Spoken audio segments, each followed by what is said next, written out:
A lot of the COVID response was nothing but a public health experiment, right? On you.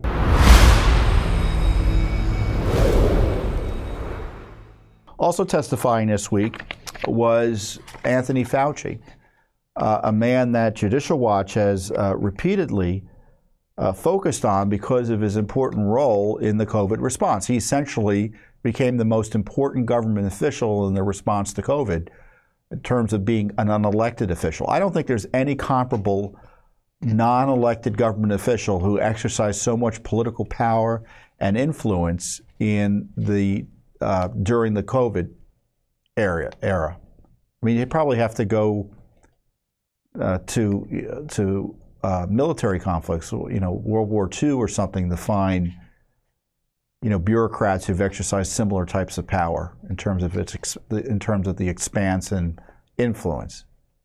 But I don't think there's anyone comparable to Fauci in terms of exercising, in my view, virtually unchecked power. And he was excoriated, questioned by the House the other day on all sorts of issues. So let's go to what I thought was the most interesting one first, which was a congressman who's a doctor. I think it's Dr. McCormick from Pennsylvania, had audio of really disturbing words by Dr. Fauci as it relates to vaccine mandates.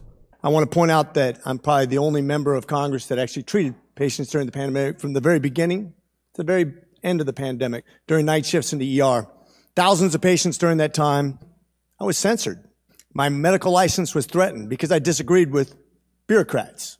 Literally taken off the internet as a person who is treating patients with leading edge technologies, developing theories, but doing my very best, but being censored by the United States government for the first time, stepping in and taking the place of medical professionals as the experts in healthcare. You were going to have schools, universities, and colleges are going to say, you want to come to this college, buddy? You're going to get vaccinated. Lady, you're going to get vaccinated. Yeah. Big corporations like Amazon and Facebook and all of those others are going to say, you want to work for us? You get vaccinated. And it's been proven that when you make it difficult for people in their lives, they lose their ideological bullshit and they get vaccinated. Are all objections to COVID vaccinations ideological bullshit? Dr. Fauci, you've become Dr. Fear. The congressman is from Georgia, by the way. I was mistaken in saying he's from Pennsylvania. And but that was the approach. And Dr. McCormick was right in highlighting how what is now accepted analysis of COVID would have gotten you banned from the internet. And any, frankly, criticism of Dr. Fauci got you attacked. Now, I had noticed early on, I'm like, well, this Dr. Fauci seems to know what he's talking about. He seemed relatively sensible. So I wasn't as negative as I probably should have been or could have been early on. But, I take people as they are initially and see what happens. And it was clearly very interesting to me when I saw an email early on in the pandemic that Fauci sent to Hillary, or about Hillary. I don't remember the email specifically, but essentially saying, "We love you, Hillary." And I posted a link to the tweet with my arms crossed. I said, "Very well. Here's the video I posted." Isn't that interesting? Isn't that interesting? So that tweet, can you bring up the actual tweet? Go back to the tweet that actually had the video in it. You can go back online. But anyway, here's what the New York Times reported. They actually covered that tweet. To show the crazed nature of the media's obsession with protecting Fauci, I present to you this loony New York Times piece on my tweet 4 years ago, noting how interesting it was Fauci sent an email praising Hillary. Mr. Fitton at Judicial Watch posted a tweet that showed Dr. Fauci's email and Mrs. Clinton. Fitton included a video of himself crossing his arms and saying, "Isn't that interesting?" It was retweeted more than 1,500 times, unquote. Quote. But that's got to be the weirdest New York Times citation of Judicial Watch and me that I've ever seen. And I probably, this is the video again. Isn't that interesting? Isn't that interesting? And the New York Times was describing it in a serious fashion. I mean, that's just beyond. But it shows you how quickly the media wanted to controversialize my little, there's the tweet. Click on the full, March, when was the tweet that I do it? When did I do the tweet? Go back, go up a little bit. March 21st, 2020. Scroll up, let's see what I said in the actual tweet. I didn't even comment on it. Fauci letter to Hillary Clinton surfaces. I don't think the tweet's up on that link anymore. But I didn't even comment on it. I just said, isn't that interesting? That's how sensitive they were about criticism of Dr. Fauci. And once that happened, and that wasn't, I think the Washington Post did a mention of it as well. So these are the two most powerful newspapers in the country, noting that I had issued the most mild analysis possible.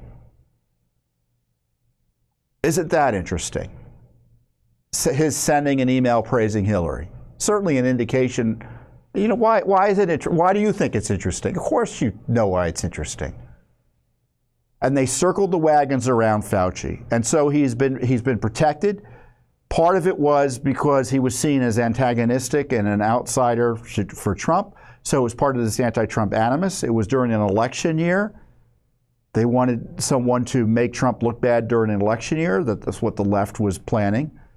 And a lot of this COVID mania was about putting people on edge, making it easier to change voting rules, in my view.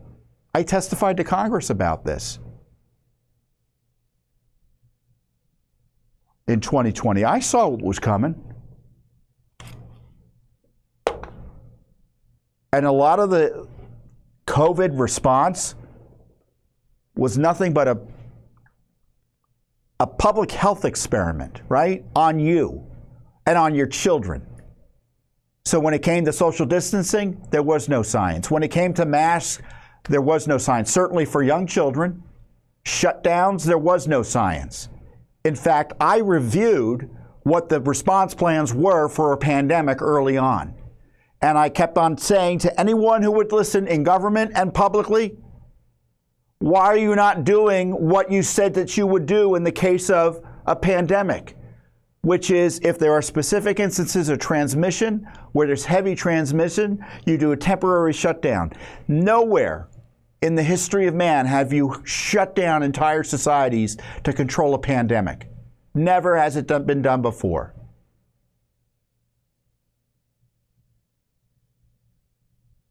And Fauci just threw it all out the window.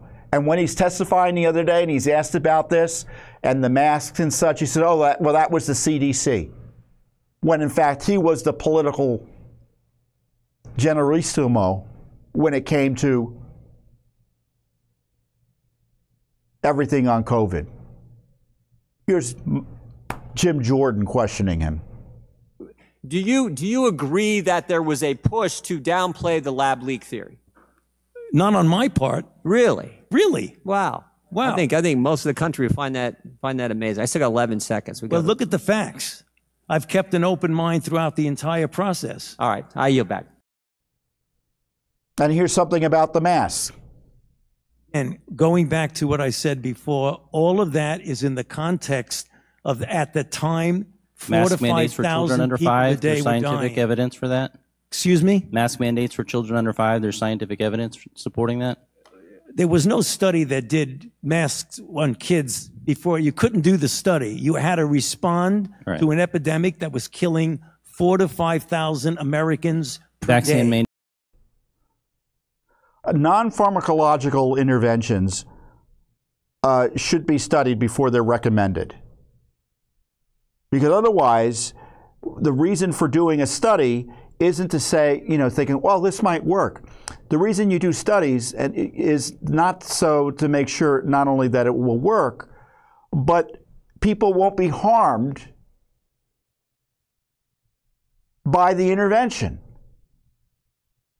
So it just can't be, well, let's see what happens. It has to be, let's see and make sure that anything we recommend won't harm people. So when you're telling children they have to be masked, the study has to be sure to reflect that they calculate if there's going to be harms and test for harms. If you're going to shut down schools as an experiment, again, a public health experiment, what are the harms? If you're going to shut down society, what are the harms? That's why I say you were experimented on. And now we know what the harms were. Destruction of our economy, untold deaths due to put off, which was, all of this, by the way, people were saying was going to happen. Generational impacts on student learning. Harm to the public health where people were put off dealing with health issues other than COVID.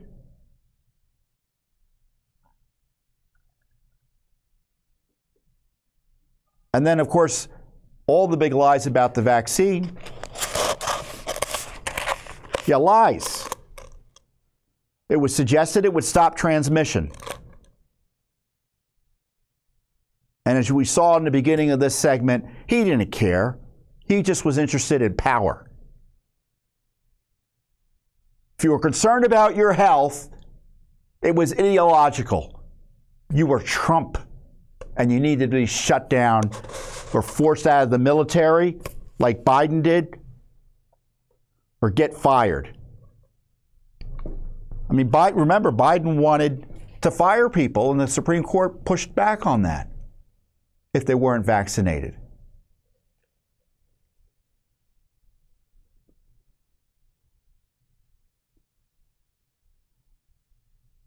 And Judicial Watch exposed, our FOIA lawsuits have been second to none in exposing what was going on with the vaccines. That they knew, because the big scam was, and this is what made me curious about the vaccines initially. So what made COVID potentially dangerous were these spike proteins, right? So the vaccine, novel vaccine, stimulated spike protein production. And don't worry, and the spike proteins, we were assured, wouldn't go throughout your body. Get the injection in the arm, and their theory was your lymph nodes here, that's where it essentially would stop. And you'd get the protection and benefits that way. In point of fact, the results, the testing showed that the spike proteins were showing up all over throughout the body. And that's why I was thinking, why is it that we're generating more spike proteins if they're dangerous? Stupid old me, right? What do I know? I'm not a scientist. I got to trust the science. And of course, my instincts were right, and the instincts of a lot of other smart people, or kind of dumb people like me, right? I'm joking, I'm not that dumb. But you know, I'm not a scientist. But you know what? As head of Judicial Watch for 26 years, I know a lot about public health. I know a lot about the politics of public health. I know when it came to vaccines that were politically controversial, rules were bent, lies were told, and the people were misled. And COVID wasn't the first time it happened, because Judicial Watch has been doing this for decades, We know what to look for, and sure enough, we found it. And we're taken off the internet, censored, to protect that man and his politics.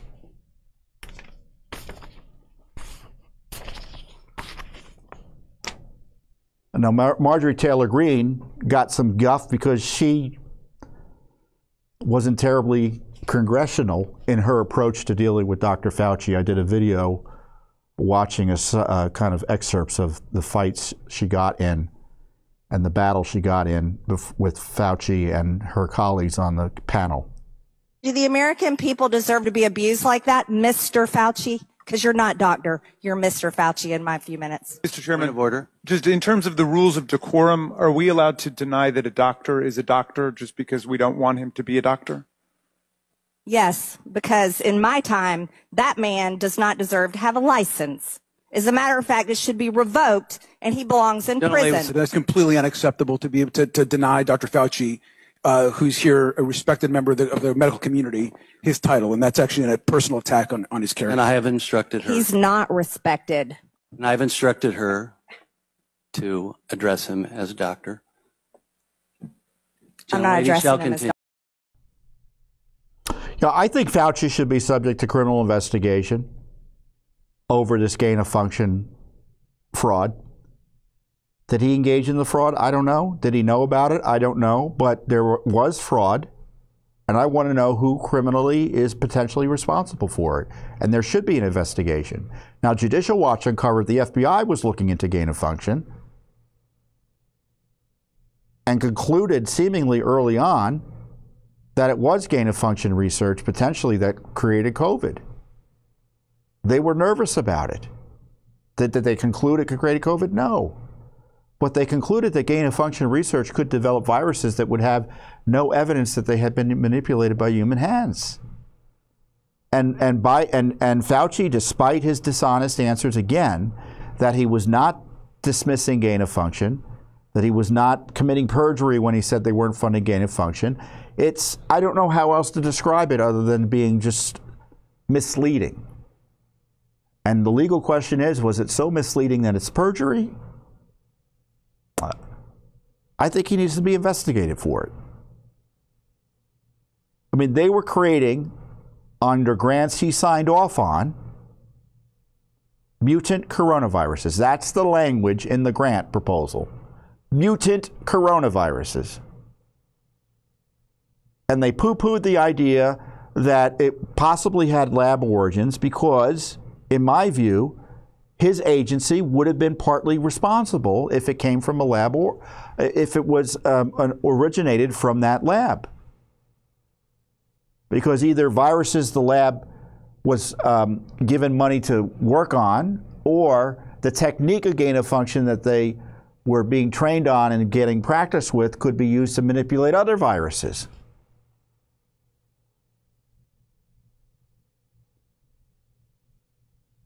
You know, and gain-of-function needs to be shut down generally. I mean, it highlights why we should be concerned about this debate. It's worth having still, not because of what the Chinese did, that Fauci really played cover for, in my view, based on the documents we've uncovered.